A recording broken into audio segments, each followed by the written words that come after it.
విద్యార్థుల వసతి సౌకర్యాల అభివృద్ధి కార్యక్రమంలో భాగంగా వైస్ ఛాన్సలర్ కుమార్ గారు, arts college principal professor Kasim గారు, ఉస్మానియా యూనివర్సిటీ సిబ్బంది అందరూ కలిసి ఈ కార్యక్రమాన్ని మీరు ప్రారంభించాలి. ఉస్మానియా యూనివర్సిటీకి మీరు పర్యటించాలని వారు ఆహ్వానించడం జరిగింది. ఈ అభివృద్ధి కార్యక్రమంలో భాగంగా నాతో పాటు మిత్రులు, సహచర మంత్రివర్గ సభ్యులు అడ్లూరి లక్ష్మణ్ గారు, ప్రొఫెసర్ కుమార్ గారు,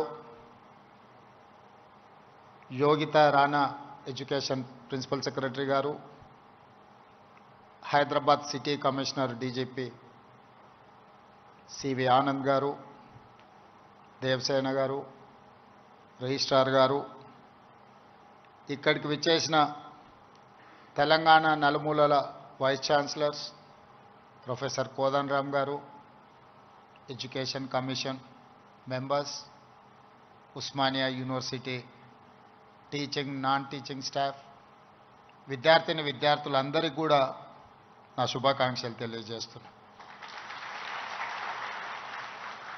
ఉస్మానియా యూనివర్సిటీ అనే పదం తెలంగాణ పదానికి ప్రత్యామ్నాయ పదం. తెలంగాణ అన్న, ఉస్మానియా యూనివర్సిటీ అన్న, ఈ రెండు అవిభక్త కవపుల లాంటివి. ఈ మాట నేను చాలా అథారిటీతో మాట్లాడుతున్నా. 1917లో ప్రారంభించబడ్డ ఉస్మానియా యూనివర్సిటీ, ఏ నిజాం సర్కార్ ఈ ఉస్మానియా యూనివర్సిటీని ప్రారంభించిండో 1935 వచ్చే సమయానికి నిజాం నవాబును పొగుడుతూ పాడడం కాదు, ఉస్మానియా యూనివర్సిటీ గడ్డ మీద నుంచి దేశ స్వతంత్రం కోసం పాడుతున్న వందే మాతరాన్ని పాడి వినిపించిన పివి నరసింహారావు గారి ఈ గడ్డ మీద నుంచే, ఈ ఉస్మానియా యూనివర్సిటీ నుంచే ధిక్కార స్వరాన్ని వినిపించిండు. 1938 సాయుధ రైతాంగ పోరాటానికి తండాలలో, గూడాలలో, మారుమూల పల్లెల్లో ఉన్న ఎర్రజెండా మోసినోళ్ళు ఎందరో మంది ఆనాడు ఉద్యమ బాట పట్టినప్పుడు ఉస్మానియా యూనివర్సిటీ అండ మీద, ఈ గడ్డ మీద చర్చ జరిగింది. ఆ అంశమే కాదు, ఈ ఉస్మానియా యూనివర్సిటీకి ఒక గొప్ప చరిత్ర ఉన్నది. జాతీయ స్థాయిలో హోంమంత్రిగా పనిచేసిన శివరాజ్ పాటిల్ నుంచి మొదలు పెడితే దేశ రాజకీయాలనే శాసించి ప్రపంచ దేశాలతో పోటీ పడగలిగిన ఆర్థిక బలోపేతమైన దేశంగా తీర్చిదిద్దిన పివి నరసింహారావు గారు ఈ ఉస్మానియా యూనివర్సిటీ విద్యార్థిని. వీరే కాదు, తొలి తెలంగాణ ఉద్యమానికి నాయకత్వం వహించిన ఆనాటి డాక్టర్ చెన్నారెడ్డి గారు, మల్లికార్జున్ గౌడ్ గారు, మదన్ మోహన్ లాంటి వాళ్ళు ఈ ఉస్మానియా యూనివర్సిటీని విద్యార్థులే అని ఈరోజు మనం గుర్తు చేసుకోవాలి. వారే కాదు, ఉస్మానియా యూనివర్సిటీ విద్యార్థి రాజకీయాలలో రాణించి ఉత్తమ పార్లమెంటేరియన్గా ఈ దేశానికి, దక్షిణ భారతదేశంలో మొట్టమొదటి ఉత్తమ పార్లమెంటేరియన్గా రాణించిన జైపాల్ రెడ్డి గారు ఈ ఉస్మానియా యూనివర్సిటీ బిడ్డని. వారి తర్వాతి తరంలో ఒక జార్జ్ రెడ్డి, ఒక గద్దరన్నను అందించిన గడ్డ ఈ ఉస్మానియా యూనివర్సిటీ. ఆ తర్వాత చాలామంది ఈరోజు ఇక్కడ ఉన్న తెలంగాణ ఉద్యమంలో క్రియాశీలక భాగస్వామ్యం తీసుకున్న ఎంతోమంది విద్యార్థుల నుంచి ప్రొఫెసర్లుగా నుంచి తెలంగాణ సాధనలో తమ వంతు కర్తవ్యాన్ని నెరవేర్చిన వాళ్ళు ఈ గడ్డ మీద నుంచి ఇక్కడ చదువుకున్న వాళ్ళే, ఇక్కడ సమస్యల మీద చర్చించిన వాళ్ళే. తెలంగాణ సమాజానికి సమస్య వచ్చినా, తెలంగాణ సమాజానికి సంక్షోభం వచ్చినా, తెలంగాణ నలుమూలలో ఏ సమస్య వచ్చినా మొట్టమొదట చర్చ జరిగేది, మొట్టమొదట ఉద్యమానికి పునాది పడేది ఈ ఉస్మానియా యూనివర్సిటీ నుంచే కేవలం ఉస్మానియా యూనివర్సిటీ చదువుకోవడానికి ప్రభుత్వ ఉద్యోగాన్ని సాధించడానికి కాదు. ఈ తెలంగాణ సమాజమైన 4 కోట్ల ప్రజలకు ఏ సమస్య వచ్చినా ఆ సమస్య మాదిగా భావించి చదువుతో పాటు పోరాటాన్ని నేర్పిన ఉస్మానియా యూనివర్సిటీ ఈనాడు తెలంగాణ రాష్ట్ర సాధనలో రాజకీయ పార్టీలు రాజకీయ నేతలు వైఫల్యం చెంది ఇక మా వల్ల కాదు అని కాడి కింద పడేసినప్పుడు ఉస్మానియా యూనివర్సిటీ విద్యార్థులు ఉద్యమ బాట పట్టిన తర్వాతనే ఈ తెలంగాణ రాష్ట్ర సాధన కళ సాకారమైంది. ఇక్కడున్న ప్రొఫెసర్ కోదండరామ్ గారు ఆనాడు పొలిటికల్ జేఏసీకి నాయకత్వం వహించి తెలంగాణ రాష్ట్ర కళను ఈరోజు మనం నిజం చేసుకున్నాం. ఆనాడు చాలామంది చాలా రకాలుగా ప్రయత్నాలు చేశారు. ప్రతి ప్రయత్నంలో ఒక రాజకీయ ప్రయోజనంతో కూడుకున్న నిగూఢమైన ఒక ప్రణాళిక ఆలోచన ఉండడం వల్ల ఆ రాజకీయ నాయకుల యొక్క రాజకీయ ప్రయోజనం కోసం ప్రయత్నం చేస్తున్నప్పుడు వాళ్ళని సంపూర్ణంగా సమాజం విశ్వసించలేదు. అందుకే తెలంగాణ రాష్ట్ర సాధన వాదాయి పడుతున్న సందర్భంలో ఉస్మానియా యూనివర్సిటీ విద్యార్థులు మలిదశ తెలంగాణ ఉద్యమంలో శ్రీకాంతాచారి అమరుడై మన అందరికీ ఒక హితబోధ ఒక జ్ఞానోదయం కలిగించి శ్రీకాంతాచారి అమరుడు అవ్వడం వల్ల శ్రీకాంతాచారి కుటుంబానికి ఎలాంటి ప్రయోజనం లేదు. శ్రీకాంతాచారి బతికుంటే గొప్పోడు అయి ఉండేవాడు, వాళ్ళ తల్లిదండ్రులకు ఎంతో కొంత సహాయం అందించి ఉండేవాడు. కానీ పాలకుల యొక్క ఆలోచనను రాజకీయ పార్టీల యొక్క విధానాన్ని ప్రజల మధ్యన నిరసన తెలపడానికి తన ఆత్మ బలిదానం ఒక ఉత్ప్రేరకంగా పనిచేస్తుంది అని చెప్పి శ్రీకాంతాచారి మలి తెలంగాణ ఉద్యమంలో మొట్టమొదటి అమరుడై ఈ ఉస్మానియా యూనివర్సిటీ నుంచే తెలంగాణ ఉద్యమానికి పునాదులు పడ్డాయి. ఓ యాదయ్య ఉస్మానియా యూనివర్సిటీ గేటు దగ్గర నిటారుగా నిలబడి పెట్రోల్ పోసుకొని తగలబెట్టుకొని అగ్గిపుల్ల గీరితే కాల్తేనే అమ్మా అనే మనము యాదయ్య జై తెలంగాణ అని చెప్పి తెలంగాణ రాష్ట్ర సాధనలో సమిదై ఈరోజు ఈ ఉస్మానియా యూనివర్సిటీలో ఒక ఈశాన్ రెడ్డి ఒక వేణుగోపాల్ రెడ్డి ఈ ఉస్మానియా యూనివర్సిటీ నుంచే తెలంగాణ రాష్ట్ర సాధనలో సమిధలైన ఈరోజు చరిత్రలో మనం వాళ్ళని స్మరించుకోవాల్సిన అవసరం ఉన్నది. ఈ ఉస్మానియా యూనివర్సిటీ ఈ దేశానికి డాక్టర్లను లాయర్లను ఇంజనీర్లనే కాదు ఐఏఎస్లను ఐపీఎస్లను అందించిన చరిత్ర ఈ ఉస్మానియా యూనివర్సిటీకి ఉంది.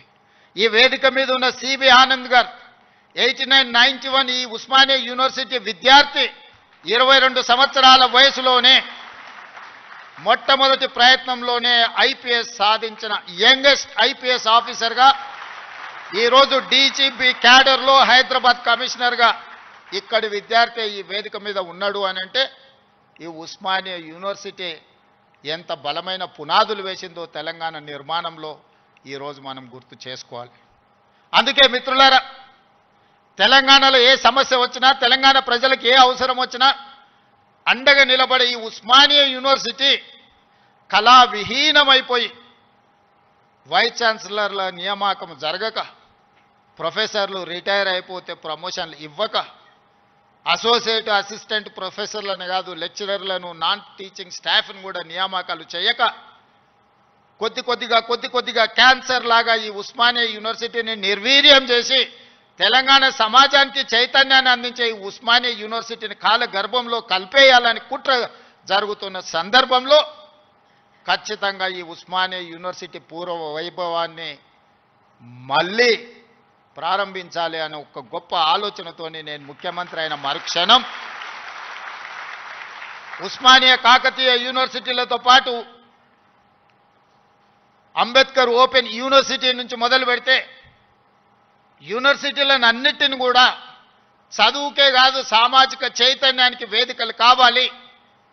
ఈ యూనివర్సిటీల వైస్ ఛాన్సలర్కి ఒక సామాజిక స్పృహతో పాటు సామాజిక చైతన్యం ఉన్న వాళ్ళని నియమించాలి అని చెప్పి సామాజిక న్యాయాన్ని చేయడమే కాదు చెప్పడమే కాదు చేసి చూపించినాం.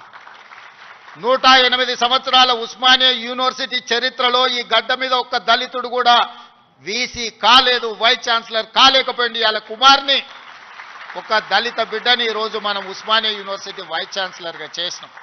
దళితుడని చెయ్యలే. ఆయనలో ఉన్న నైపుణ్యాన్ని, చదువును గుర్తించి చదువుకున్నవాడు ఈ సమాజానికి ప్రయోజకుడవుతాడని చెప్పి ఈరోజు ఒక కుమార్ను వీసీగా నియమించడం జరిగింది.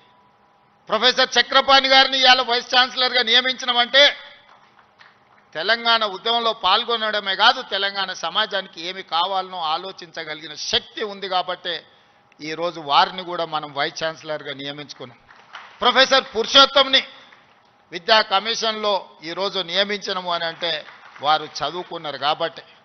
ఇవాళ విద్యా కమిషన్ మొట్టమొదటిసారి తెలంగాణ రాష్ట్రంలో ఏర్పాటు చేసుకుంటే అక్నూర్ మురళి ఐఏఎస్ ఆఫీసర్ని దానికి నియమించడం ఒక చారగొండ వెంకటేష్ని ఈ యూనివర్సిటీ విద్యార్థిని అందులో సభ్యుడిగా వేసినామంటే ఈరోజు వాళ్ళు చదువుకున్నారు, చైతన్యం ఉన్నది కాబట్టే ఈ సమాజానికి ప్రయోజనం చేకూరాలి అని ఈరోజు బాలలక్ష్మికి కూడా అవకాశం ఇచ్చినామంటే ఈ ఉస్మానియా యూనివర్సిటీ విద్యార్థిని. ఈరోజు దయాకర్ ఇక్కడ ఎమ్మెల్సీ కూర్చున్నాడంటే ఇక్కడ చదువుకొని ఇక్కడి నుంచి రాణించిన విద్యార్థులు వీళ్ళందరూ. ఈ ఉస్మానియా యూనివర్సిటీ 4వ తరగతో 3వ తరగతో లేకపోతే 2వ తరగతో లేకపోతే గ్రూప్ 1 ఆఫీసర్లను ఉత్పత్తి చేయడానికి కాదు, ఈ తెలంగాణ సమాజాన్ని పునర్నిర్మించడానికి అవసరమైన మేధా సంపత్తిని ఈ ఉస్మానియా యూనివర్సిటీ నుంచి మేము ఆశిస్తున్నాం. అందుకే ఇవాళ మిత్రులారా 21 సంవత్సరాలలో ఐఏఎస్లు ఐపీఎస్లై జిల్లా అధికారులుగా పరిపాలన సాగిస్తున్న ఈ సందర్భంలో ఒకనాడు రాజ్యాంగం రాసుకున్నప్పుడు డాక్టర్ బాబాసాహెబ్ అంబేద్కర్ గారు 21 సంవత్సరాల ఓటు హక్కునిచ్చి 25 సంవత్సరాలు శాసనసభ ఎన్నికల్లో పోటీ చేయడానికి ఒక అర్హత పెట్టారు. ఈరోజు మీ అందరి సమక్షంలో ఈ ఉస్మానియా యూనివర్సిటీ నుంచి ఒక కార్యాచరణగా ఒక ఉద్యమంగా ఆలోచన చేయండి.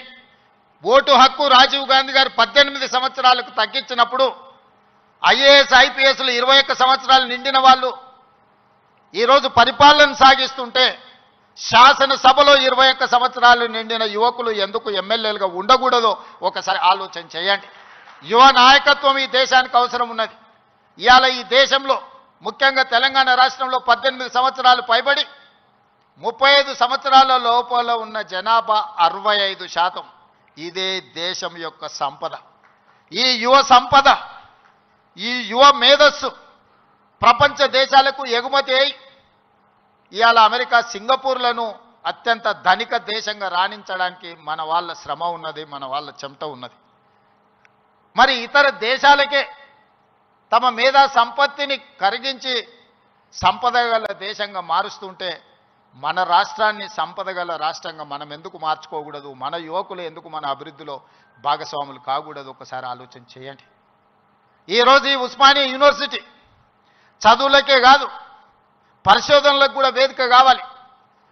ఈ ఉస్మానియా యూనివర్సిటీ సమస్యల్ని చర్చించడానికే కాదు, సైద్ధాంతిక పరమైన ఆలోచనలు, భిన్న అభిప్రాయాలకు కూడా చర్చకు వేదిక కావాలి. సామాజిక సమస్యల్ని పరిష్కరించుకోవడానికి కూడా ఇక్కడ చర్చలు జరగాలి. సిద్ధాంతపరమైన చర్చలు జరగాలి, సాంకేతికపరమైన చర్చలు జరగాలి. వీటి ద్వారా సమాజానికి మేలు వనగూరాలి. ఈరోజు మనకు నచ్చని సిద్ధాంతం ఉంటే చర్చించడానికి మనం సిద్ధంగా లేము. అసహనం పెరిగిపోయింది. నచ్చని సిద్ధాంతం ఉంటే చర్చించడం ద్వారా, ఆ సిద్ధాంతంలో ఉన్న లోపాన్ని లేవనెత్తి చూపించడం ద్వారా వాళ్ళను ఒప్పించి చర్చల ద్వారా ఓడించి రాణించాలి. కానీ వాళ్ళని అణిచివేసో లేకపోతే వాళ్ళ మీద మన అధికారాన్ని, ఆధిపత్యాన్ని ప్రదర్శించడం ద్వారా ఎక్కువ కాలం ఇది సాగదు. అందుకే ఈరోజు తెలంగాణ రాష్ట్రంలో 2వ ముఖ్యమంత్రిగా నేను బాధ్యత చేపట్టిన తర్వాత పొట్టి శ్రీరాములు యూనివర్సిటీగా ఉన్న తెలుగు యూనివర్సిటీకి ఆనాడు పాత్రికేయ సంపాదకుడుగా, మేధావిగా, నిజాం రజాకర్ల నుంచి విముక్తి కలిగించిన పోరాటంలో పాల్గొన్న సురవరం ప్రతాప్ రెడ్డి గారి పేరును తెలుగు యూనివర్సిటీకి మనం పేరు పెట్టుకోవడం జరిగింది. మన స్ఫూర్తి ప్రదాతలు వాళ్ళు. IIHT, Indian institute of handloom టెక్నాలజీకి కొండా లక్ష్మణ్ బాపూజీ గారి పేరు పెట్టుకున్నాం మనం. మహిళా యూనివర్సిటీ తెలంగాణలో ఉన్న ఏకైక మహిళా యూనివర్సిటీ. ఆ మహిళా యూనివర్సిటీకి ఆనాడు ఘడీలకు, దొరలకు, జమీందారులకు వ్యతిరేకంగా, రజాకర్లకు వ్యతిరేకంగా నిటారుగా నిలబడి కొట్లాడిన చాకలి ఐలమ్మ పేరు వీరనారి చాకలి ఐలమ్మ యూనివర్సిటీగా ఈరోజు కోటి ఉమెన్స్ కాలేజీని ఒక యూనివర్సిటీగా తీర్చిదిద్ది పోరాటానికి స్ఫూర్తినిచ్చిన వీరనారి చాకలి ఐలమ్మ పేరు ఈరోజు మనం పెట్టుకోవడం జరిగింది. ఇవన్నీ ఎందుకు? ఇవన్నీ మనకి స్ఫూర్తిని నింపడానికి, మనలో పోరాట పటిమను పెంచడానికి. ఆనాడు తెలంగాణ యువత సమస్యల మీద పోరాటం చేసే చైతన్య పరులుగా ఉన్నారు.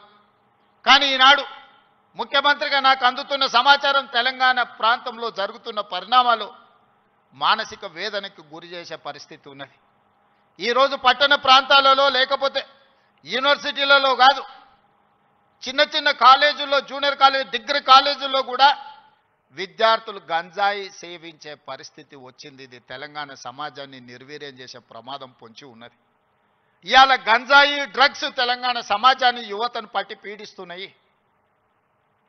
ఇవాళ సిద్ధాంతపరమైన పోరాటాలు లేకపోతే సామాజిక చైతన్యానికి సంబంధించిన ఉద్యమాలు లేకపోవడం వల్ల ఈరోజు ఈ విద్యార్థులు వ్యసనాల వైపు బానిసలు అవుతున్నారు.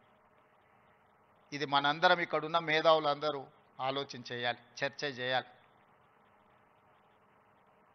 ఈ పరిస్థితుల్లో మనందరం ఒకనాడు తెలంగాణ సమాజంలో కావచ్చు, ఈ దేశంలో కావచ్చు, శ్రీమతి ఇందిరాగాంధీ గారు, పివి నరసింహారావు గారు తీసుకొచ్చిన agriculture ceiling act, urban ceiling act ద్వారా జాగీర్దారులు, జమీందారులు, భూస్వాముల దగ్గర ఉన్న వేలాది ఎకరాల భూములను, కొన్ని లక్షల ఎకరాల భూములను సేకరించి దళితులకు, గిరిజనులకు అసైన్మెంట్ పట్టాల పేరు మీద భూములు ఇచ్చారు. ఆనాడు గ్రామాలలో భూమి ఉండడం, ఆత్మగౌరవం, వ్యవసాయం చేయడం ఆ కుటుంబానికి గుర్తింపుగా ఉండి ఆనాడు ప్రభుత్వాలు ఇందిరమ్మ పేరు మీద అసైన్మెంట్ భూములను పేదలకు లక్షలాది ఎకరాలు పంచారు. ఆ తర్వాత పోడు భూముల పట్టాలు 25 లక్షల ఎకరాల అసైన్మెంట్ భూముల పట్టాలు దళితుల, గిరిజనులకు ఇస్తే 10 లక్షల ఎకరాల భూములు ఆదివాసీలకు పోడు భూముల పట్టాలు ఇచ్చి ఈరోజు ఈ రాష్ట్రంలో దళితులు, గిరిజనులు భూ యజమానులుగా ఉన్నారు అని అంటే ఆనాడు తీసుకొచ్చిన అగ్రికల్చర్ సీలింగ్ యాక్ట్ అన్న సంగతి ఈరోజు మనందరికీ తెలుసు. ఈరోజు సొంత ఇంటి కళ. నేను ఖానాపూర్లో ఒక ఆదివాసీ బిడ్డకి ఎమ్మెల్యే టికెట్ ఇచ్చిన. అతనికి ఉన్న గొప్ప ఆస్తి ఏందంటే వాళ్ళ తండ్రికి ఇందిరమ్మ ఉన్నప్పుడు ఇచ్చిన ఇందిరమ్మ ఇల్లు.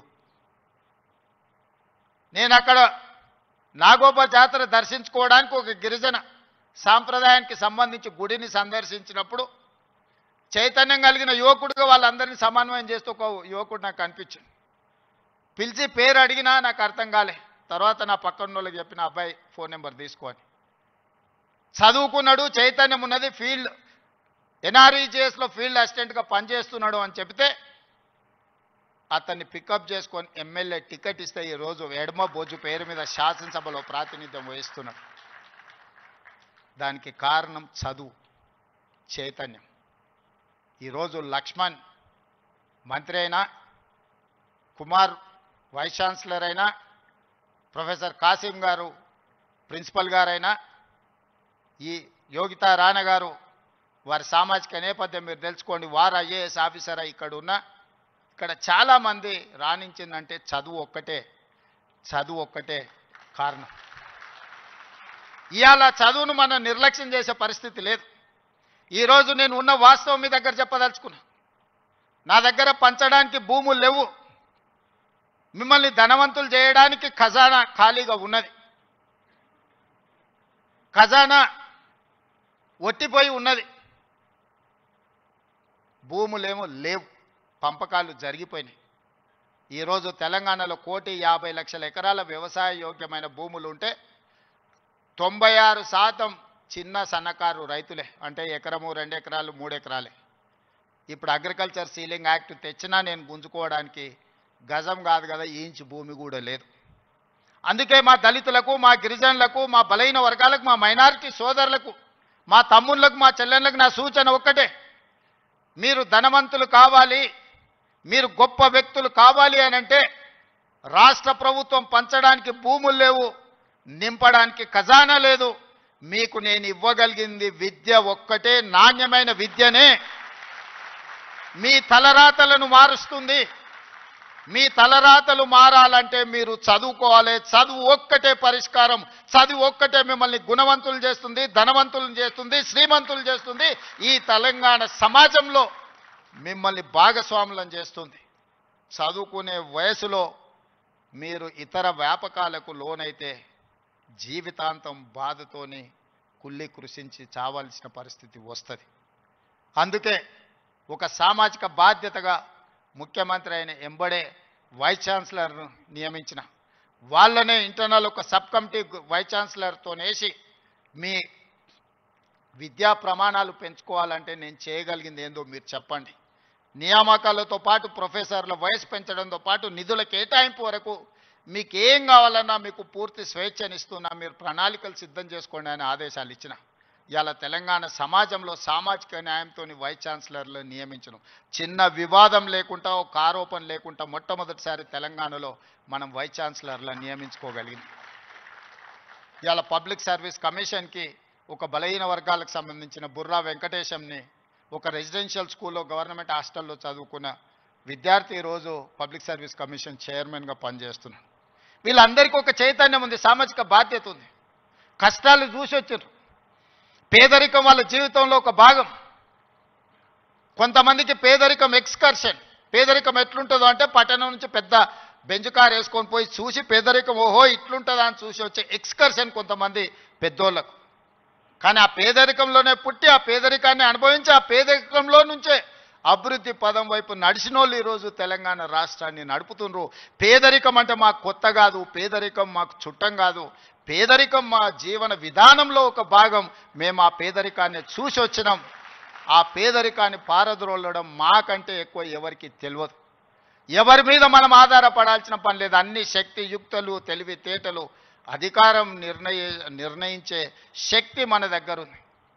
మరి మీరు ఎందుకు దీన్ని ఉపయోగించుకోరని నేను అడుగుతున్నా. ఇవాళ నేను ఉస్మానియా యూనివర్సిటీ ఇక్కడికి రాని విద్యార్థులకు నేను సూచన చేయదలుచుకున్నా. మీకు వ్యతిరేకంగా నిర్ణయాలు చేసేటోళ్ళు, మీకు నష్టం కలిగించేటోళ్ళు, మిమ్మల్ని కష్టపెట్టినోళ్ళను మీరు వ్యతిరేకించండి, నిరసన తెలపండి. మీకోసం పనిచేయాలన్న ఆలోచనతోని మీ ఆలోచనలు తెలుసుకుందామని, మీ సమస్యల్ని చూద్దామని, మీ సమస్యల్ని పరిష్కరించాలని వస్తున్న వాళ్ళని మీరు వ్యతిరేకించడం ద్వారా ఈ అభివృద్ధిని అడ్డుకున్న వాళ్ళం అవుతామా, లేకపోతే అభివృద్ధిని ఇంకా ముందుకు తీసుకెళ్లిన వాళ్ళం అవుతామా మీరు ఒకసారి ఆలోచన చేయండి. అందుకే ఈరోజు చాకలి ఐలమ్మ యూనివర్సిటీకి పేరు పెట్టడమే కాదు, 500 కోట్ల రూపాయలు ఇచ్చి అభివృద్ధి చేసి ప్రతి తెలంగాణ ఆడబిడ్డ చదువుకోవాలి, రాణించాలి అని చెప్పి చాకలి వీరనారి చాకలి ఐలమ్మ యూనివర్సిటీకి 500 కోట్ల రూపాయలు నిధులు ఇచ్చి ఈరోజు ఒక అద్భుతమైన పోటీ పడగలిగే యూనివర్సిటీగా తీర్చిదిద్దుతున్నాం. మరి ఒక మహిళా యూనివర్సిటీకి 500 కోట్ల రూపాయలు ఇస్తే మా ప్రొఫెసర్ గారు, మా వైస్ ఛాన్సలర్ గారు 5 కోట్లు 10 కోట్లు అడుగుతున్నారా? అడగడానికి కూడా మా వాళ్ళకు పేదరికం ఉన్నది. ఎంత పేదరికం అంటే అడగడానికి కూడా 100 అడిగితే ఏమనుకుంటారో 100నా అని అనుకునే పరిస్థితిలో మా వైస్ ఛాన్సలరు, మా అడ్లూరు లక్ష్మణ్ అంటే వాళ్ళ పేదరికం వాళ్ళని పెద్ద నెంబర్ ఆలోచన చేయడానికి కూడా అడ్డుపడుతున్నది. అందుకే నేను యోగితా రాణా గారికి ఆదేశాలు ఇస్తున్నా. ఒక కమిటీ వేయండి, ఇంజనీర్స్ కమిటీ. టోటల్గా ఎడ్యుకేషన్ నుంచి, యూనివర్సిటీ నుంచి ఒక టీంని, రాష్ట్ర ప్రభుత్వం నుంచి, విద్యాశాఖ నుంచి, సాంకేతిక పరమైన ఇంజనీర్లతో పాటు ఎడ్యుకేషన్ సైడ్ నుంచి ఉండే వాళ్ళందరినీ ఒక కమిటీ, చిన్న కమిటీని కూర్చి ఉస్మానియా యూనివర్సిటీ 100% ప్రపంచంతో పోటీ పడగలిగే ఒక స్టాన్ఫర్డ్, ఒక ఆక్స్ఫర్డ్ యూనివర్సిటీ స్థాయిలో మనకేం తక్కువ 3 లక్షల కోట్ల రూపాయల బడ్జెట్ ఉంది. ఎవడో 1,00,000 కోట్లు కట్టింది, కూలింది, పోయింది. 1,00,000 కోట్లు గంగలో పోయింది, గోదావరిలో పోయింది. మీకోసం ఒక 1000 కోట్లు ఖర్చు పెట్టడానికి మాకేమన్నా దరిద్రం ఉందా? నేను స్పష్టంగా చెప్పదలుచుకున్నా. ఈ సంవత్సరం విద్యాశాఖ కోసము 40,000 కోట్లు ఖర్చు పెట్టిన. 40,000 కోట్లు ఈ సంవత్సరం young India integrated residential schools, 100 నియోజకవర్గాల 100 young India integrated residential schools, ఒక్కొక్క స్కూల్కి 25 ఎకరాల స్థలం, 200 కోట్లు, 20,000 కోట్ల రూపాయలు ఈరోజు యంగ్ ఇండియా ఇంటిగ్రేటెడ్ స్కూల్స్కి నేను సంతకం పెట్టి ఇచ్చిన. యంగ్ ఇండియా స్కిల్స్ యూనివర్సిటీకి 500 కోట్లు పెడుతున్నాం. యంగ్ ఇండియా స్పోర్ట్స్ యూనివర్సిటీకి ఈరోజు 100 కోట్లు పెడుతున్నాం. యంగ్ ఇండియా పోలీస్ స్కూల్స్కి ఈరోజు మనం 100-200 కోట్లు ఖర్చు పెడుతున్నాం. నేను అడుగుతున్న మిత్రులారా, ఈ ఉస్మానియా యూనివర్సిటీకి ఏమి ఇచ్చినా తక్కువే, ఎంత ఇచ్చినా తక్కువే. ఇది చరిత్ర కాలగర్భంలో కలవద్దు. ఇది చరిత్రకు ఎప్పుడు నిటారుగా నిలబడ్డ సజీవ సాక్షిగా ఉండాలి ఉస్మానియా యూనివర్సిటీ. ఏం కావాలనో అడగండి, అడగకపోతే మీ పేదరికమే, అడగకపోతే మీదే పేదరికం. అది నా తప్పు కాదు, అది మీ తప్పు, మీ పేదరికం తప్పు.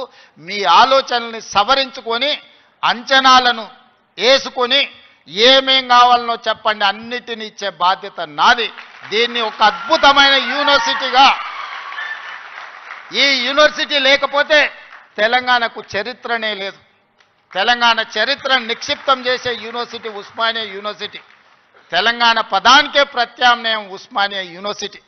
అలాంటి తెలంగాణకు ప్రత్యామ్నాయమైన ఉస్మానియా యూనివర్సిటీ, సిద్ధాంతాలకు వేదికైన ఉస్మానియా యూనివర్సిటీ, ఓ గద్దరన్నను, ఓ జార్జి రెడ్డిని ఇచ్చిన ఉస్మానియా యూనివర్సిటీ, ఓ జైపాల్ రెడ్డిని, ఓ పివి నరసింహారావుని ఇచ్చిన ఉస్మానియా యూనివర్సిటీని తెలంగాణ రాష్ట్ర సాధనలో ముందు భాగాన నిలబడి తెలంగాణ సాధించిన ఉస్మానియా యూనివర్సిటీని ఇలా గాలికి వదిలేయడం బాధ్యతను ఒకసారి ఆలోచన చేయండి. అందుకే మిత్రులారా, ఏమైనా అంచనా వేసుకోండి, ఏమేం కావాలనో నాకు చెప్పండి. మళ్ళీ నేను వస్తా. ఠాగూర్ ఆడిటోరియం కాదు, ఠాగూర్ ఆడిటోరియం కాదు. మా వీసీ గారికి, మా పోలీస్ సిబ్బందికి చెప్తున్నా, ఆ ఎల్ల నేను వచ్చిన రోజు క్యాంపస్ లోపల ఒక్క పోలీసు కూడా పెట్టకండి. ఏ విద్యార్థులు ఏ నిరసన అయినా తెలపనియండి, నిరసన తెలిపే స్వేచ్ఛ కూడా వాళ్ళకి ఇద్దాం. ఆర్ట్స్ కాలేజ్ ముందు మీటింగ్ పెడతా, మీకు కావలసిన 100 కోట్ల నిధులు ఇస్తా. మళ్ళీ మీటింగ్ ఆర్ట్స్ కాలేజ్ దగ్గరనే, అక్కడ ఇక్కడ కాదు.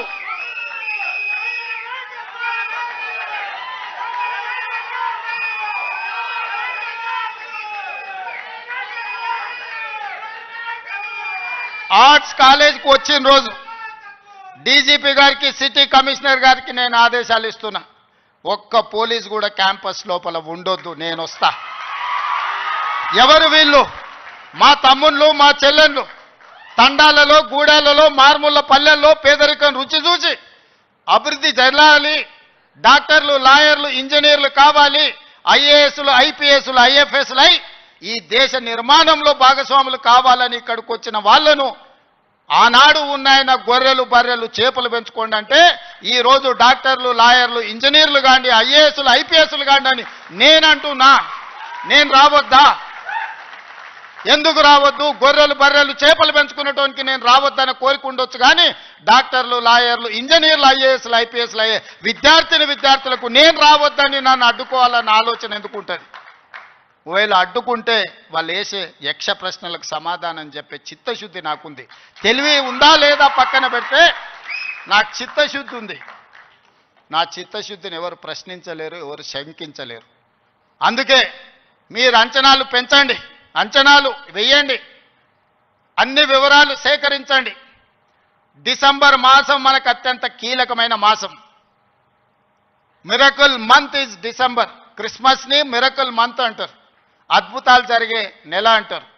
డిసెంబర్ 9, 2009కి చరిత్ర పుటలలో ఒక గొప్ప పేజీ ఉన్నది. మొట్టమొదటి తెలంగాణ రాష్ట్ర ప్రకటన డిసెంబర్ 9, 2009 నాడు జరిగింది. అందుకే డిసెంబర్ నెల అంటే నాకు అత్యంత ఇష్టం. మళ్ళీ డిసెంబర్లో ఆర్ట్స్ కాలేజ్ దగ్గర మీటింగ్ పెట్టండి, నేను వస్తా. మీకేం కావాలనో అక్కడికక్కడ అన్ని మంజూరు చేసి జీవో ఇచ్చిపోతా. మొత్తం లెక్క పెట్టండి, ఏం పనులు కావాలనో నాకు చెప్పండి. అన్ని రిక్రూట్మెంట్స్తో సహా మీరు ప్రణాళికలు చేసుకోవాల్సింది. నేను మంజూరు చేసేదే నా బాధ్యత. పబ్లిక్ సర్వీస్ కమిషను ఆనాడు గ్రూప్ 1 పరీక్షా పత్రాలు జిరాక్స్ సెంటర్లలో పల్లి బఠానీల కింద అమ్ముకుంటే పబ్లిక్ సర్వీస్ కమిషన్ని ప్రక్షాళన చేసి కొత్తగా నియమించి పరీక్షలు నిర్వహించి దాదాపుగా 85% ఎస్సీ, ఎస్టీ, బీసీ మైనారిటీలు ఈరోజు సెలెక్ట్ అయ్యే పరిస్థితి ఉంటే కొంతమంది అడ్డుకోవాలని కోర్టుకెళ్ళి స్టే తీసుకొచ్చి సంవత్సరాల కొద్దీ 2011లో పబ్లిక్ సర్వీస్ కమిషన్ గ్రూప్ 1 పరీక్షలు జరిగితే 2025 వరకు మళ్ళీ పరీక్షలు జరగలేదు. 14-15 ఏళ్ల తర్వాత నేను పరీక్షలు నిర్వహిస్తే ఫలితాలను ప్రకటించకుండా అడ్డుకుంటున్నారు. విద్యార్థులారా మీరు ఆలోచన చేయండి. 60,000 ప్రభుత్వ ఉద్యోగాలు ఒక్కొక్కరి తలలు లెక్కబెట్టి ఎల్బీ స్టేడియంలోనే వాళ్ళ కుటుంబాలు వాళ్ళ తల్లిదండ్రులను పిలిచి నియామక పత్రాలు అందించి 60,000 ప్రభుత్వ ఉద్యోగ ఖాళీలను మొదటి సంవత్సరంలోనే భర్తీ చేసిన. విద్యను పెంచాలి, విద్యను పంచాలి అని 11,000 మంది టీచర్లను 55 రోజుల్లో నోటిఫికేషన్ ఇవ్వడమే కాదు, రిక్రూట్ చేసి నియామక పత్రాలు అందించిన తెలంగాణ రాష్ట్రంలో కొన్ని కారణాల వల్ల ఎస్సీ కేటగరైజేషన్ ఇతర అంశాల వల్ల రిక్రూట్మెంట్ను వాయిదా పెట్టినా ఈరోజు ఆ సమస్యను పరిష్కరించుకొని దాదాపుగా ఇంకో 40,000 ఉద్యోగాలను రాబోయే 6 నెలల నియామకాలు చేపట్టి 2.5 సంవత్సరాలు పూర్తి చేసుకునే లోపల 1,00,000 ఉద్యోగాలు భర్తీ చేయాలి ప్రభుత్వంలో అని ప్రయత్నం చేస్తున్నా. ఇతర దేశాలు ఇతర రాష్ట్రాలు పర్యటించి పెట్టుబడులు తెచ్చి ప్రైవేట్లో దాదాపుగా 20 నెలల 1,50,000 ఉద్యోగాలు ఈరోజు ప్రైవేటు రంగంలో మనం కల్పించినాం. ఈరోజు తెలంగాణ రాష్ట్రము అభివృద్ధి చెందిన రాష్ట్రంగా ఈరోజు వేగంగా ప్రయాణం చేస్తుంది. Self collection of revenue, law and order, policing ప్రతిదీ దేశంలోనే నెంబర్ 1 రాష్ట్రంగా ఈరోజు కేంద్ర ప్రభుత్వం గుర్తించింది. నేను చెప్పట్లేదు, కేంద్ర ప్రభుత్వం నివేదికలు చెప్తున్నాయి. శాంతి భద్రతలను కాపాడడం నుంచి మొదలు పెడితే ఈరోజు నిత్యావసర వస్తువుల ధరలను నియంత్రించడంలో ఇన్ఫ్లేషన్లో కూడా Telangana is lowest inflation state in the country, 1.5. బయట రాష్ట్రాలకి జాతీయ స్థాయిలో 8% ఇన్ఫ్లేషన్ ఉంటే ఇతర రాష్ట్రాల 6-7% ఉంటే నిత్యావసర వస్తువులను నియంత్రించి 1.5% ఇన్ఫ్లేషన్ ఉన్న రాష్ట్రంగా తెలంగాణ మొట్టమొదటి స్థానాన్ని ఆక్రమించింది. ఎన్నడైనా ఆలోచన చేసిండ్రా? సన్న బియ్యం ప్రతి పేదవాడికి 3,10,00,000 మందికి ఈరోజు సన్న బియ్యం తింటున్నారంటే 60 రూపాయల కేజీ ఉన్న సన్న బియ్యం ఇవాళ 45 రూపాయలకే మార్కెట్లో దొరుకుతున్నాయంటే 3,10,00,000 మందికి ఈరోజు రాష్ట్ర ప్రభుత్వం సన్న బియ్యం ఇవ్వడం. రేషన్ కార్డు అడగాలంటే అదో అమెరికా వీసా లాగా ఉండే ఒకనాడు. ఇవాళ ప్రతి పేదవాడికి రేషన్ కార్డు ఇచ్చి ఇంటింటికి వెళ్ళి నీకు రేషన్ కార్డు కావాలన్నా తీసుకో అని చెప్పి ఈరోజు ఇస్తున్న ప్రభుత్వం మనది కాదా? ఈ ప్రభుత్వం ఉన్నదే మీకోసం. వీటిని అమలు చెయ్యాలి అంటే నియమ నిబంధనల ప్రకారం మనం పని చేయాలి. ఉద్యోగ నియామకాలు ఇవ్వాలి అంటే నేను నోటిఫికేషన్ ఇవ్వాలి. ప్రభుత్వ శాఖలలో ఖాళీలను తెచ్చుకోవాలి, రేషనలైజేషన్ చేయాలి, ఎక్కడెక్కడ ఖాళీలు ఉన్నాయో గుర్తించాలి. ఆ ఖాళీలను పబ్లిక్ సర్వీస్ కమిషన్కో, పోలీస్ కమిషన్కో, లేకపోతే మెడికల్ అండ్ హెల్త్ డిపార్ట్మెంట్ ద్వారానో ఈరోజు నియామకాలు చేపట్టడానికి ఒక ప్రాసెస్ ఉంది. ఆ ప్రాసెస్ ప్రకారం మనం ఈరోజు చేసుకుంటున్నాం. ఒకనాడు నోటిఫికేషన్ల కోసం మీరు ధర్నాలు నిరసనలు చేసేది. నేను మీద నోటిఫికేషన్లు ఇస్తే అశోక్ నగర్ చౌరస్తాలో, అమీర్పేట చౌరస్తాలో రోజు నిరసనలు. ఇన్ని నోటిఫికేషన్లు మాకు వద్దని మొట్టమొదటిసారి తెలంగాణ రాష్ట్రంలో నోటిఫికేషన్లు తగ్గించడం ఉద్యమం జరిగింది. అందుకే మిత్రులారా, మీకు అనుమానాలు ఉంటే నివృత్తి చేస్తా. కొన్ని రాజకీయ పార్టీలకు కొంతమందికి అధికారం పోయినా కడుపుమంటూ ఉంటుంది, బాధ ఉంటుంది, దుఃఖం ఉంటుంది, ఆవేదన ఉంటుంది. కొడుకులను ఏమేమో చేద్దాం అనుకుంటే ఎందుకు కాకుండా పోతురని తండ్రికి ఆవేదన ఉంటుంది. ఆవేదనతో ఆరోగ్యం కూడా దెబ్బతింటుంది.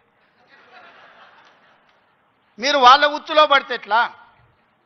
నేనెవరినే? మీరందరు కలిసి చేస్తేనే ముఖ్యమంత్రి అయినా కదా. నేను ఆకాశం నుంచి ఊడిపడ్డానా? అమెరికా నుంచి వచ్చినా? ఏం నుంచి వచ్చినా? నల్లమల్ల అడవుల నుంచి, కొండారెడ్డిపల్లి నుంచి వచ్చిన గా ప్రొఫెసర్ కాసింది మాది పక్క ఊరే. మీ ఊరు నుంచి, మీ దగ్గర నుంచి గవర్నమెంట్ స్కూల్లో చదివి మీతో పాటు 20 ఏళ్ళు ఉండి జడ్పీటీసీగా, ఎమ్మెల్సీగా, ఎమ్మెల్యేగా, ఎంపీగా 20 సంవత్సరాలు మీతో పాటు ఉండి, మీతో పాటు పెరిగి, మీతో పాటు మీరు ఆశీర్వదిస్తేనే ఈరోజు తెలంగాణ రాష్ట్రానికి ముఖ్యమంత్రి అయినా. చదువుకోవడానికి గుంటూరు పోలేదు, లేకపోతే పూనా పోలేదు, లేకపోతే అమెరికా పోలే. నేను చదివింది ఇక్కడనే, పెరిగింది ఇక్కడనే, ఎన్నికైంది ఇక్కడనే. మా తాతలు ముత్తాతలు ఎవరు పెద్ద పెద్ద పదవులలో లేరు. మా నాయన పేరు చెప్పి నేను ఇక్కడికి రాలేదు. కష్టపడి మీరు ఆశీర్వదిస్తే ఇక్కడికి వచ్చిన. చెట్టు పేరు చెప్పి చింతకాయలు అమ్మదలుచుకోలేదు నేను. కొంతమంది చెట్టు పేరు చెప్పి అమ్ముకునే ప్రయత్నం చేస్తారు. అట్లాంటి వాళ్ళని చూస్తున్నాం. వాళ్ళకి బాధ ఉంది, దుఃఖం ఉంది, కోపం ఉంది. ఎందుకంటే ఉన్న పదంగా ఒక రైతు బిడ్డ ముఖ్యమంత్రి అయితే ఎట్లా? దొరల చేతులు ఉండాల్సిన పెత్తనం పేదోళ్ళ చేతులకు పోతే ఎట్లా అని వాళ్ళకి ఆవేదన ఉంటుంది. అర్థం చేసుకోవచ్చు వాళ్ళ ఆవేదన ఏందో. అట్లాంటి వాళ్ళ ఉచ్చులో పడకండి. సమస్య ఉంటే నాకు చెప్పండి. నా మంత్రులందరూ అందుబాటులో ఉన్నారు. మీ మంత్రి లక్ష్మణ్ ఎవరే? మీ మధ్యలో ఉండేటోడే కదా. పొన్నం ప్రభాకర్ ఎవరే? విద్యార్థి రాజకీయాల నుంచి వచ్చినోడే కదా. ఏ పేరైనా తీసుకోండి. ఈరోజు నా మంత్రివర్గంలో ఉన్నోళ్ళు మీకు అందుబాటులో ఉండనోళ్ళ, మీరు కలిస్తే చెబితే విననోళ్ళ. ఇవాళ ప్రొఫెసర్ కోదండరామ్ గారిని ఎమ్మెల్సీగా చేసినాం. ఎందుకు? మీ సమస్యలు విని చట్టసభలలో ప్రస్తావిస్తాడని. కుట్ర చేసి సుప్రీంకోర్టుకి వెళ్ళి కొట్టేపించారు. నేను మళ్ళీ చెప్తున్నా, సార్ 15 రోజులలో మళ్ళీ ఎమ్మెల్సీకి పంపుతాం. ఎవడడ్డం వస్తాడో చూద్దాం. ఎందుకంటే ప్రజాస్వామికంగా ప్రజల సమస్యల్ని ప్రస్తావించే వాళ్ళు చట్టసభలో ఉండాలనేది నా ఆలోచన. అలాంటి వాళ్ళను పంపించినప్పుడు వాళ్ళకు కూడా పదవి ఉండొద్దని సుప్రీంకోర్టు వరకు పోయి కోట్ల రూపాయలు పెట్టి పెద్ద పెద్ద న్యాయవాదులను తీసుకొచ్చి ప్రొఫెసర్ కోదండరామ్ సార్ని ఎమ్మెల్సీగా తొలగించారు. ఏం పైశాచికానందమైంది? ఏం శునకానందం? సార్ ఒక్కడు ప్రొఫెసర్గా ఉంటే తప్ప, ప్రొఫెసర్ గారు ఎమ్మెల్సీగా ఉంటే తప్ప? మీ ఇంటిల్లి పాది మంత్రులు ఉండొచ్చు, ముఖ్యమంత్రి ఉండొచ్చు, ఎమ్మెల్సీలు ఉండొచ్చు, ఎంపీలు ఉండొచ్చు, అన్నీ మీ కుటుంబం ఉండొచ్చు. కానీ పొలిటికల్ చేసి చైర్పర్సన్గా పనిచేసిన కోదండరామ్ గారు ఒక ఎమ్మెల్సీ ఉంటే మీ దుఃఖమేందని అడుగుతున్నా. నా మీద తీటు ఉందంటే నేను అర్థం చేసుకుంటా. ఆ సార్ ఏందే పాపం, ఇంటి తలుపులు వలగొట్టినా ఏమనలే సారు. నేనైతే చెంపలు వలగొడుతుంటే ఆయనను కూడా ఉండొద్దు ఎమ్మెల్సీగా అంటే ఎట్లాంటి ఆలోచనలతో ఉన్నారో ఒకసారి ఆలోచన చేయండి. నేను కాకుండా ఇంకెవరైనా ఉంటే కుమార్ గారు వైస్ ఛాన్సలర్ అవుతుండేనా? మీరు చెప్పండి, మీరు ఆలోచన చేయండి. జానయ్య గారు అక్కడ అవుతుండేనా వైస్ ఛాన్సలరు? ఈ సామాజిక చైతన్యం ఆనాడు దయాకర్ ఉద్యమంలో యాక్టివ్గా ఉన్నాడు కదా.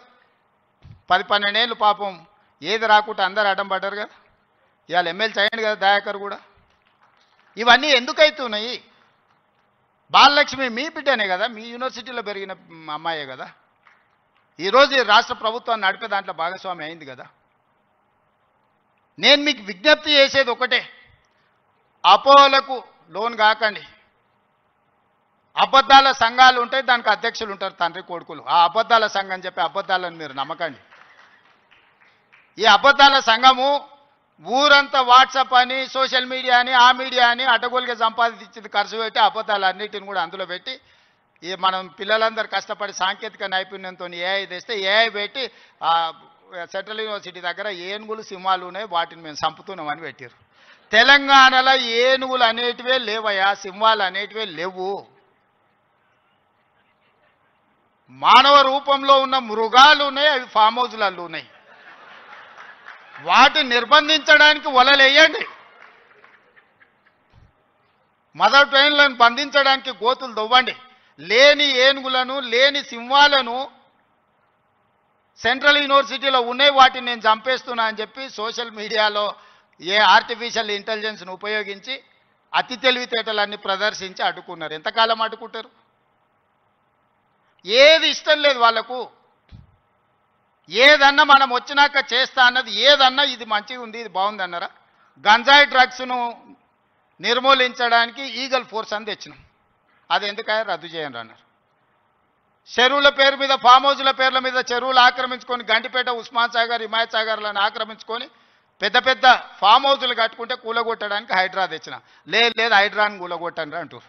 మన వరదలు వచ్చినప్పుడు సామాన్యులు చెప్తారు, సార్ మా ఇళ్ళకి నీళ్ళు వచ్చినాయి, మా టీవీలు, ఫ్రిడ్జులు, మంచాలు, మా ఆస్తి అంతా తడిచిపోయింది, ఏం చేయాలి సార్ అని. సన్న బియ్యం ఇస్తే ఇచ్చేదే లేదండి, రేషన్ కార్డు ఇస్తే వద్దండి. ఏది చేసినా వద్దంటురు. ఈ వద్దనేటోళ్ళని ఏమనాలో మీరే చెప్పుర్రి. ఏదన్నా ఒక్కటన్నా అభినందించినా 20 నెలల్లో అన్ని ఇచ్చిపెట్టుండ్రి. వైస్ ఛాన్సలర్ నియమించిన మంచి పనే కదా, రిక్రూట్మెంట్ ఇవ్వమని అనుమతించిన మంచి పనే కదా. గలీజ్ అలవాట్లు ఉన్న గంజాయి డ్రగ్స్ను రద్దు చేయాలి, ఈపులు ఇరగొట్టాడని చెప్పిన అది అయితే మంచి పనే కదా. ఇవి కూడా అభినందించకుండా నన్ను తిడుతున్నారంటే వాళ్ళ ఉద్దేశం ఏంది, వాళ్ళ దుఃఖం ఏంది? మీకు వాళ్ళతో ఉన్న లాలుచేంది? గంజాయి అమ్మేటోళ్ళతోని, డ్రగ్స్ అమ్మేటోళ్ళతోని. దీపావళి పండుగ కంటే దావత్ చేసుకున్నాడంట బామర్ది. మేము దీపావళి పండుగకు చిచ్చుబుట్లు కాల్చుకుంటే వాళ్ళు సారా బుట్లు పెట్టుకొని దావత్ చేసుకుని అందులో పట్టుకుంటే డ్రగ్స్ తీసుకున్నాడు దొరికింది. అట్లా పట్టుకుంటారు అంటాడు. అంటే డ్రగ్స్ తీసుకుంటే పట్టుకోవద్దా? మీరే చెప్పురే. వద్దు అని అంటే వదిలిపెడదాం. మరి మీరు అందరు కలిసి తీర్మానం చేస్తే గంజాయి డ్రగ్స్ తీసుకోవచ్చు, మనం ఏమనొద్దు, తెలంగాణ రాష్ట్రంలో వాళ్ళు చెప్పినట్టు మరి అట్లాంటి రాజ్యాంగం ఏదైనా ఉంటే నాకు చూపిరు. ఇట్లాంటి వాళ్ళు తెలంగాణ సమాజానికి పట్టిన చెదలు. ఆ చెదల్ని మనం ఒకసారి గుర్తించడం కొంచెం ఆలస్యం అవుతుంది. ఎందుకంటే మన ఇళ్ళల్లో మనం వుడ్ వర్క్ చేసుకున్నప్పుడు ఇట్లనే కనిపిస్తుంది. లాస్ట్కి ఇట్లా చూస్తే మొత్తం డొల్లయిగా అనిపిస్తుంది. తెలంగాణ సమాజానికి కూడా వాళ్ళు ముసిగేసుకున్న చెదల్లాంటి వాళ్ళు. వాళ్ళు ఈ తెలంగాణ సమాజం బాగు కోరుకోరు. ఉస్మానియా యూనివర్సిటీని బతకనియరు. మళ్ళీ వచ్చిండ్రంటే ఆలోచనలకు కూడా వచ్చినా ఈ ఉస్మానియా యూనివర్సిటీని ఉంచరు. లేఅవుట్లు వేసి ప్లాట్లు అమ్ముకుంటారు తప్పితే ఈ ఉస్మానియా యూనివర్సిటీని ఉంచరు. ఎందుకంటే చదువుకోవద్దు. వాళ్ళ ఏకైక కుట్ర ఒక్కటే, గొల్లోళ్ళు గొర్రెలు పెంచుకోవాలి, మాదిగోళ్ళు చెప్పులు కుట్టుకోవాలి, గౌన్లోళ్ళు ఈదులు గీసుకోవాలి, ముదిరాజులు చేపలు పట్టుకోవాలి, వాళ్ళు మాత్రం దొరలు మాత్రం రాజ్యాలు ఏలుకోవాలి. గింతనే సింపుల్ ఫిలాసఫీ వాళ్ళది. నాది దానికి విరుద్ధం. మా పిల్లలు, మా తమ్ముళ్ళు, మా చెల్లెళ్ళు డాక్టర్లు, లాయర్లు, ఇంజనీర్లు కావాలి. ఈ తెలంగాణ సమాజం అభివృద్ధి చెందిన రాష్ట్రంగా 2034కు $1 ట్రిలియన్ ఎకానమీ, 2047కు $3 ట్రిలియన్స్ ఎకానమీ కావాలి అని అంటే మీరందరూ అభివృద్ధి సాధించాలి, చదువుకోవాలి. చదువు ఒక్కటే మీ తలరాతను మారుస్తుంది. ఈ చదువు ఒక్కటే మిమ్మల్ని సమాజంలో గుర్తింపు, గౌరవాన్ని ఇస్తుంది. ఆ చదువుకు ఏం కావాలన్నా చేసే బాధ్యత నాది. మీ సోదరుడిగా, మీ వాడిగానే మాటిస్తున్నా. ఏం కావాలనో అడగండి, అన్నిది ఇచ్చే బాధ్యత నాది. ఇంకో దగ్గర అయితే అవసరమైతే ఆపుతా. ఇంకెక్కడన్నా అడ్జస్ట్మెంట్ ఉంటే అక్కడనో ఇక్కడనో ఇంకేదాన్ని ఉంటే నల్లా బంద్ చేసి అయినా కాలు ఇక్కడ మలుపుతా.